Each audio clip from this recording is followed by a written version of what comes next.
السلام عليكم ورحمة الله وبركاته. أهلا بيكم في فيديو جديد في قناتكم تربية بيتي. إن شاء الله النهاردة هقول لكم على السر اللي مخلي البط بسم الله ما شاء الله يوم ب10 زي ما احنا شايفين كده ومن غير علف. يعني أنا هقولك بالظبط أنا بأكله إيه بالنهار وبحط له إيه بالليل علشان يبقى زي ما انت شايفة كده.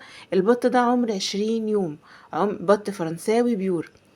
علشان تجيبي نوع بط كويس، يعني لازم تدوري او يعني تجيبي من مكان يكون موثوق منه، لانه الانواع كتيرة قوي. بس ما شاء الله دلوقتي البط اللي هو النوعية الكويسة متوفر عند ناس كتيرة قوي. هي بتبقى زي ما انتوا عارفين كده ايه، زي يعني اللي بيجي عندي بتبقى حاجة منتشرة. احيانا بيكون صعب قوي ان انت تلاقي الحاجات اللي زي كده، يعني انت تلاقي البط الاصلي. فبيديك البط مثلا اللي هو التاني البكيني ده او الشرشيري، او في ناس بيقولوا عليه الشوفان، على انه بيور وما بيكونش خالص بط بيور. فبياخد معاكي وقت، ومع الاسف ساعات بينشف خالص ويعضم كده وما يشيلش لحم، ويفضل 3 شهور واكتر. يعني كان في ناس بيكتبوا لي كمان عندهم البط بقاله 6 شهور. تخيلي يعني ايه بط من دوت يقعد 6 شهور؟ يعني ده انا كنت جبت بط بلدي كان احسن لي. فانتي لو جبتي بط ولقيتيه ما بيزيدش معاكي في الاوزان بسرعة كده، وهو عنده شهرين وهتذبحيه على شهرين، تعرفي ان هو نوعيته مش حلوة. تبدأي تزغطيه لو انت شاطرة. لو مش بتعرفي تزغطيه يبقى هتعملي وصفة التسمين اللي انا هقولك عليها دي النهاردة لمدة مثلا اسبوعين كده. لقيتيها بتجيب نتيجة كملي، ما بتجيبش نتيجة ومفيش فايدة ابقي اذبحيه.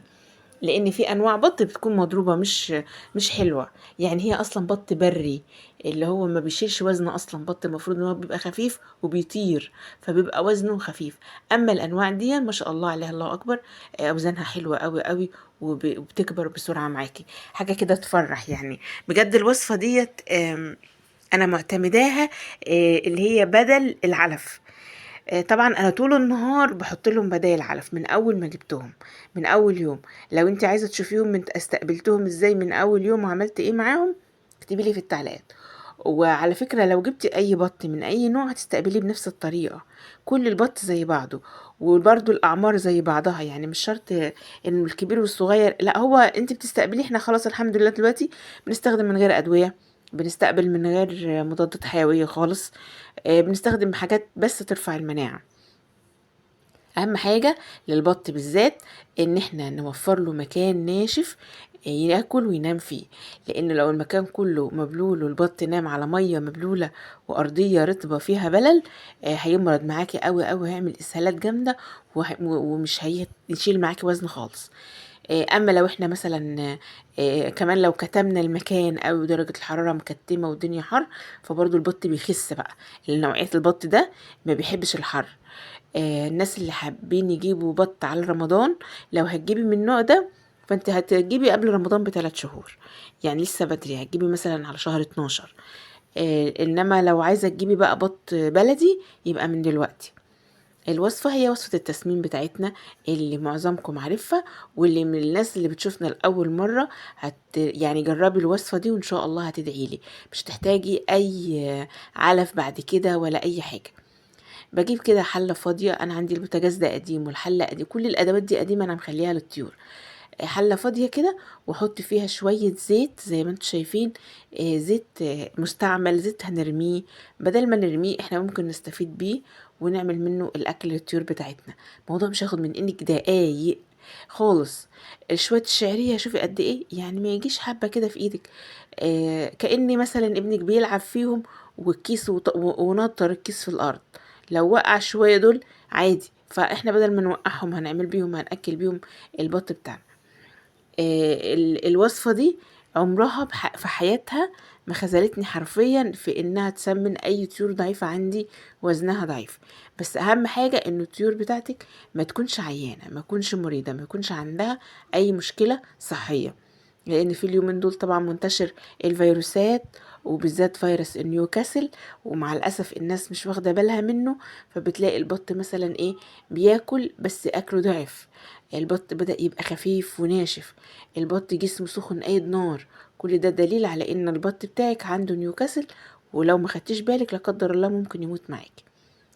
الاساسي في الوصفة ديت هي الرز. اي كمية رز موجودة عندك اللي انت تقدري تتحمليها. يعني لو انت امكانياتك تتحمل تحطي كوباية حط نص كوباية، حطي نص كوباية حسب المتوفر عندك.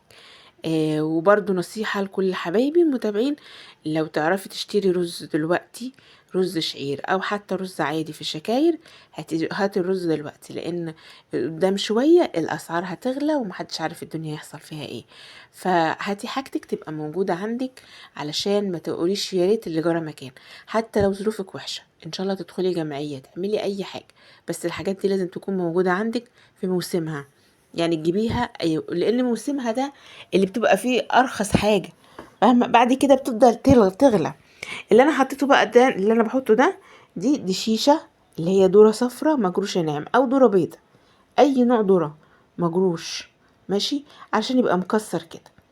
بنقلبه، يعني انا شوحتهم الاولانيين دول، ممكن استغنى عن الشعرية، وممكن احط بدلها لسان عصفور او مكرونة صغيرة، او لو عندك مكرونة كبيرة ممكن تكسريها وتحطيها، مفيش اي مشكلة خالص. بس الرز الصراحة اساسي. الرز عن خبرة وعن تجربة سنين.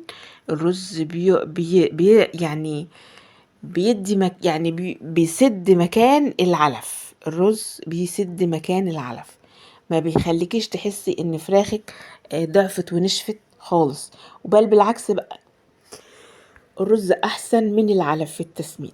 وزي ما انتم شايفين انا ما حطيتش كتير والله، حطيت حبه صغيره، حطيت اضعافهم. دي شيشه. طبعا الشيشه كانت رخصت ورجعت غليت تاني، زي العلف برضو رخص ورجع غلي تاني. بغطي عليهم بقى في الحله واسيبهم يتشربوا، ووطي عليهم نار هاديه لمده ساعه كامله لحد ما تستوي. وصفه التسمين دي بتبقى ناشفه، مش معجنه خالص، ما بتحتاجش ان انت تنشفيها باي حاجه تانية. عايزه تقدميها كده مباشر ماشي، عايزه تحطي عليها شويه دقيق ذره برضو لو عندك متوفر مفيش مشكله. امكانياتك حلوة وتقدري تجيبي كسر الفول الناعم وتحطيه، هايل جدا. يبقى انت كده عملتي وصفة متكاملة. هنبدأ بقى نظبط بقى الوصفة بتاعتنا بالحاجات الجميلة بتاعتنا دي. اول حاجة انا حطيت معلقة من الطحينة. تاني حاجة معلقة من التركيبة اللي في البطرمان دي، كنا عاملينها عبارة عن نشا ودقيق شعير. زودت عليها شوية حاجات خليتها جميلة جدا جدا، اقول لكم عليها ان شاء الله. النشا حلو جدا، بجد ممتاز في زيادة الوزن، وانا جربته يعني ما شاء الله. لو انت اهتميتي بالحاجة والتزمتي بانك تحطيها على الاقل خالص كل اسبوع يومين، فممتازة. لو حطيتيها كل يوم بسم الله ما شاء الله، كأنك جايبة اجود انواع الفيتامينات والحاجات اللي هي فاتح الشهية والكلام ده. وبامكانيات بسيطة خالص عملنا كمية اكل حلوة للبط بتاعنا طول. طيب بالليل بقى انا بحط ايه للبط دوت؟ طول الليل بحط له علف على عيش، يعني كيلو علف عليه كيلو عيش، عيش ناشف مدشوش، ونحط عليه كيلو علف تركيز 23%. البط ده يفضل ياكل علف تركيز 23% لحد لما يكمل عمر شهر. او تجيبي 18% اللي هو علف البط. علف البط علف 18% ممتاز جدا. برضو لما يكملوا عمر 12 يوم او 15 يوم ببدأ اضيف مع العلف عيش. تمام كده كده احنا كنا بنعمل لهم اكل، يعني وصفات كتيرة بالعيش الناشف او بالعيش المفروك، فهو متعود عليه فهتلاقيه بياكله حلو جدا، مفيش منه اي مشكلة. العيش وجميل جدا جدا جدا، بيزود الاوزان. طيب الناس هتقولي طيب انت كده الاكل اللي انت بتعمليه ده كله هيخلي البط في الاخر يبقى دسم قوي ومدهن والناس اللي لسه مش عارفة قيمة الدهن يعني. هقولك لا ابدا، ما فيش عندنا الكلام دوت. كملي الدورة وهتشوفي ايه اللي هنحط على الاكل، وان شاء الله هتلاقي البط الصدر بتاعه واللحمة بتاعته مفيش فيها دهن خالص، والصدر بتاعه احلى من صدر الوز كمان. البط الفرنساوي والناس اللي ما جربتوش قبل كده طعمه روعة، احلى من البلدي، احلى. وانا بقولك، وانا عارفة انا بقولك ايه. بس اي نوع بط على الاطلاق قبل ما تسويه لازم تشوحيه كده على الهادي، على نار هادية.